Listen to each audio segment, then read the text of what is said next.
All right, hey, what's up, everybody? Back with another day where I'm going to show you how I am going to use the app called My Macros Plus to build a food plan for myself for the day.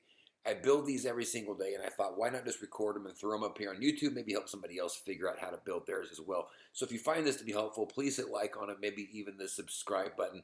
I'm going to go ahead and start the recorder on my app. Now, one of the things that is important for me to point out here is I don't just post. Let me turn this so we can get my app up here. I don't just post these videos to show you the numbers, because the numbers are eventually just numbers and they add up however they add up.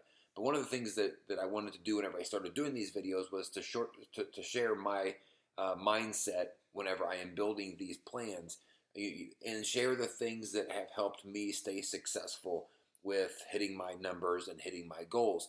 And so, for example, this past weekend for me, this is Monday, this past weekend for me was a celebration weekend where I did not follow necessarily any plans. I still built my plans to stay consistent, but part of my process is that I know there's going to be days, sometimes multiple days in a row, where I'm just not going to follow an actual plan.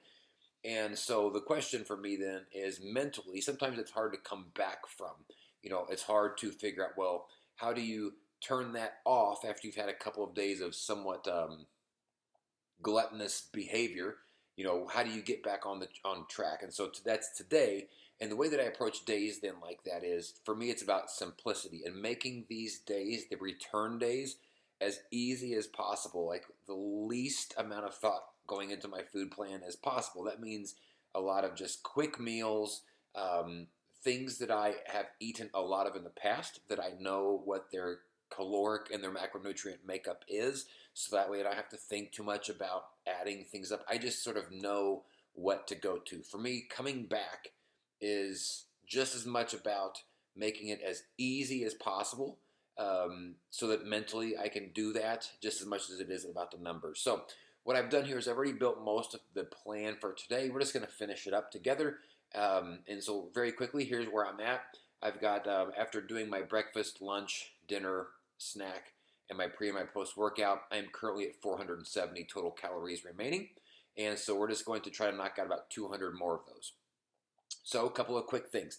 Whenever I build my plans, I have a 3-step process every single time, whether I'm building it for just one day or I'm building it for multiple days.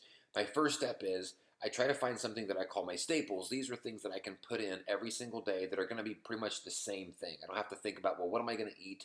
What am I going to put in here? It's just something very easy, and I can just start the plan off, and it helps me get the ball rolling. For me, those are my pre and my post-workout meals, and the reason they are my staples is because they have a whey protein drink in both of them. I don't even have to question it. That's what it's going to be. As you can see here on my pre and my post, there's an apple protein. That's an isolate whey powder. It's one of my favorite brands I've had in a long time, by Isopure. I'll put a link in the description down below, so if you're interested, you can go to Amazon and check that out. For me, I like it, not just because it tastes good, but it blends into the water almost flawlessly. And that's a huge thing for me, the consistency part. So pre my post-workout, you can see I've got the apple protein whey powder there.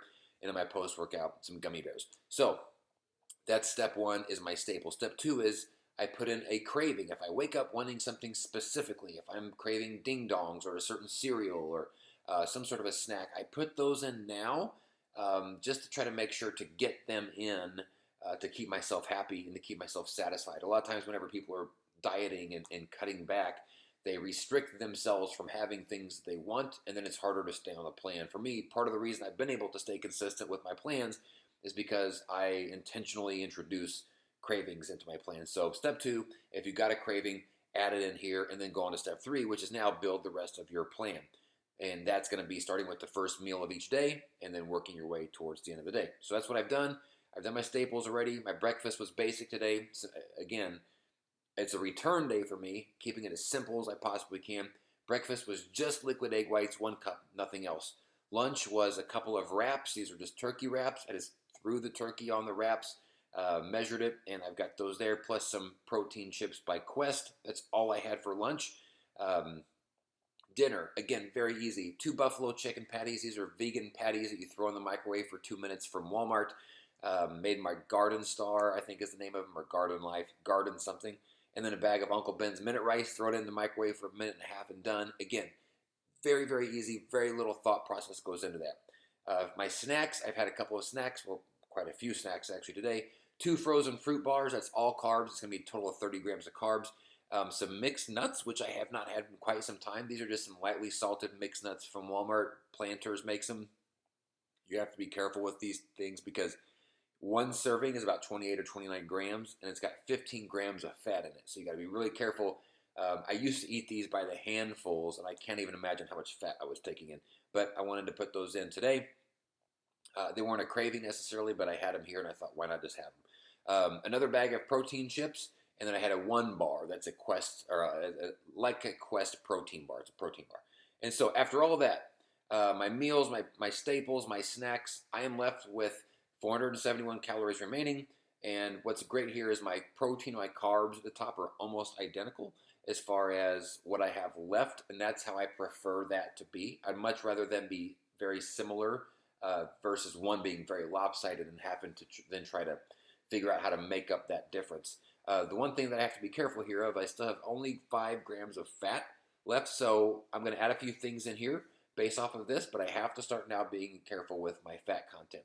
When I think about adding protein and carbs in sort of similar type numbers, I'll think of something maybe like, I mentioned that 1 bar earlier, that protein bar. I like those in these situations because if you look, it's got right here in the middle, 21 grams of protein, 21 grams of carbs. They're almost identical, just like what we've got here at the top. But there's too many fat grams in one of those. So you can see 8 grams of fat. I've only got 5 left. We're not going to go that route. So let's see here. I'm probably going to concentrate more on the protein at this point and try to knock some of that down. I'm thinking of something like a cheese stick. Cheese stick might be tough because it's probably higher in fat. Let's avoid that. How about some flavored Greek yogurt? Again, this is something I use in a lot of my plans, and I'm going for easy today. You can see 12 grams of protein, 8 grams of carbs, 0 grams of fat. That fits pretty nicely into what I'm doing right now and what I still need. 391 total calories remaining. I'm still almost even on protein and carbs. Let's do something like, oh boy, let's see here. What do I want to do? You know what? Let's even maybe do one more wrap. Just to keep it easy, here's the actual wrap itself. Let's do some more of that Prima Della turkey. I've got that. Let's do that's about right. 3.5 grams or 3.5 ounces. I'll make sure to measure that out. Where does that leave me? 216 calories remaining. So I'm in the range that I want to be in, which is less than 300, which is nice. This is based on my numbers that I'm trying to target. 2,700 calories is my ceiling target. So when it says 216 remaining, that's under 2,700 calories. I still have some carbs here that I can play with if I want, but because I'm under 300, this is a good enough plan for me for today, and it's going to give me a few more things to kind of eat. I'm going to be able to go back and make me another wrap. I'm going to be able to have some of that Greek yogurt, which is nice. So ultimately a good plan. But the main thing that I wanted to share today was, how do you approach it mentally whenever you've had a few days off to come back and then be back on a plan. And for me, again, it's just about just make it as easy as possible. The least amount of thoughts going into it as you possibly can, the better. Because also your body is probably also used to taking more food in over those few days prior. And, you really kind of have to mentally allow yourself to come back and snap back into actual form that you want to be in and following the plan that you want to follow. Your body is going to try to revolt as well as the mental part of it. So making it as simple as possible to follow the plan will be a big help. It's really helped me kind of sustain stuff. Thanks so much for watching. Again, the app is called My Macros Plus. I'll put a link in the description down below to the iOS and the Android store. That's it. Thank you all so much for watching. If this was helpful, hit like, maybe even the subscribe. I'll see you on tomorrow's video. Peace.